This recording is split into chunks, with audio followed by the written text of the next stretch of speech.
थोड़ा दूर पे रहिए। आगे नहीं बढ़ने दीजिए। आगे मत बढ़ो यार। धक्का मत कीजिए। धक्का क्यों कर रहे हैं आप लोग? धक्का मत कीजिए। धक्का मत कीजिए। थोड़ा सा आप लोग अगर पीछे हो जाएंगे तो अच्छे से हो जाएगा। सर पीछे अच्छे से रुक जाइए सर, मत बोलिए। आराम से बस। अरे कौन खेल रहा है भाई? अरे भाई आप लोग पीछे रहिए ना। पीछे चलिए। सुनने नहीं रहा है कोई। साथियों, आज महामहिम राज्यपाल जी से आज मुलाकात हुई। सर्वप्रथम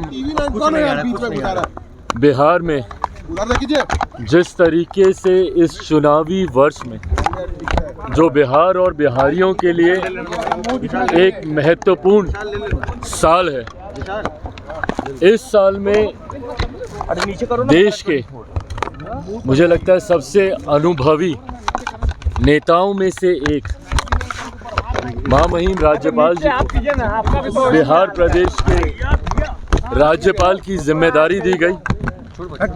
इस उपलक्ष्य पर मैं मेरी पार्टी की तरफ से एक प्रतिनिधि मंडल जिसमें पार्टी के तमाम वरिष्ठ नेता शामिल थे, हम लोगों ने महामहिम से मुलाकात कर उनका स्वागत किया और ये विश्वास जताया कि उनके नेतृत्व में बिहार चुनावी साल में प्रवेश कर रहा है।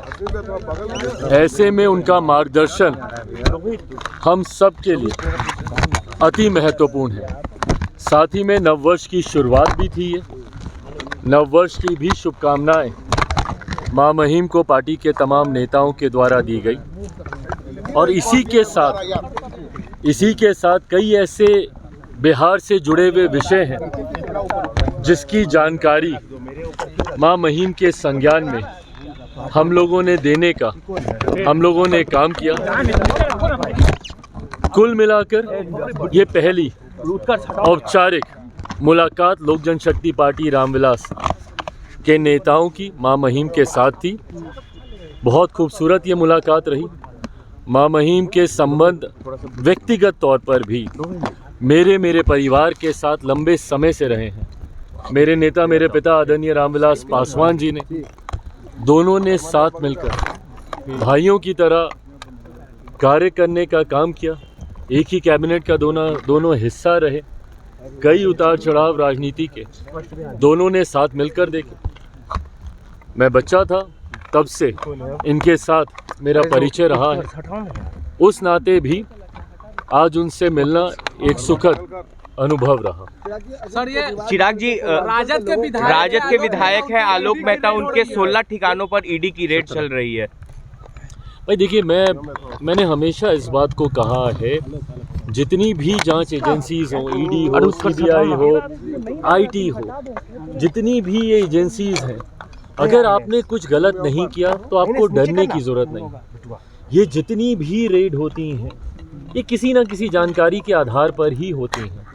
अगर आपने कुछ गलत नहीं किया तो आपके साथ कुछ गलत होगा नहीं। पर हाँ, अगर जो जानकारी प्राप्त हुई है जिसके आधार पर इस तरीके की रेड की जा रही है, उसमें अगर कुछ सही पाया गया तो किसी भी गुनहगार को बख्शा नहीं जाएगा।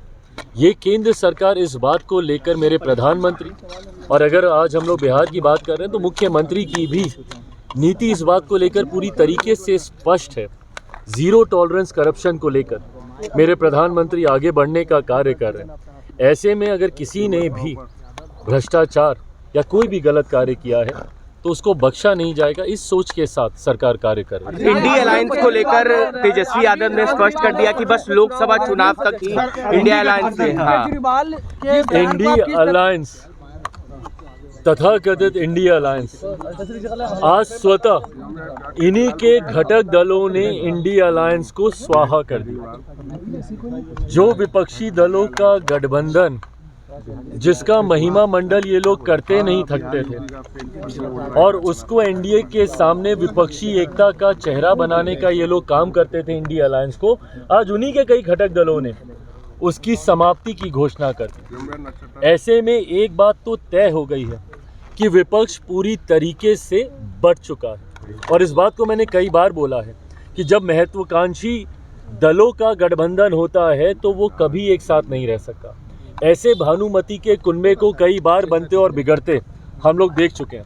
2014 से देश में प्रधानमंत्री नरेंद्र मोदी जी को हराने की सोच के साथ कई बार ऐसे महत्वाकांक्षी दलों का गठबंधन बना और परिणाम क्या हुआ कि ये लोग एक दूसरे की काट ही करने के लिए लग जाते। दिल्ली में अभी चुनाव है, इनके घटक दल आधे आम आदमी पार्टी को सपोर्ट कर रहे हैं। कांग्रेस का नेतृत्व, देश की जनता तो नकार ही चुकी है, कांग्रेस का नेतृत्व इनके घटक दल तक स्वीकार करने को तैयार नहीं है।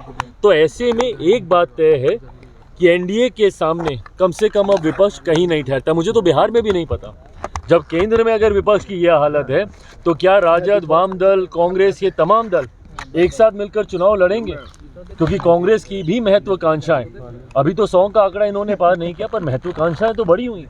चुनाव आते आते तक बिहार में भी ये इंडी अलायंस है, महागठबंधन है, यूपी है, मुझे नहीं पता कि क्या है, पर मुझे नहीं लगता कि चुनाव आते आते तक बिहार में भी विपक्षी दल एक साथ रह पाएंगे।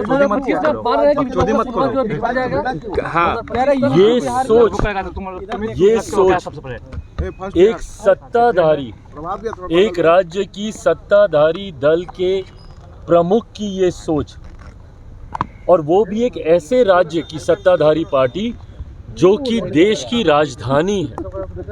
आम आदमी पार्टी के प्रमुख पूर्व मुख्यमंत्री अरविंद केजरीवाल जी ने जिस तरीके से यूपी बिहार के लोगों को लेकर आपत्तिजनक टिप्पणी करने का काम किया है,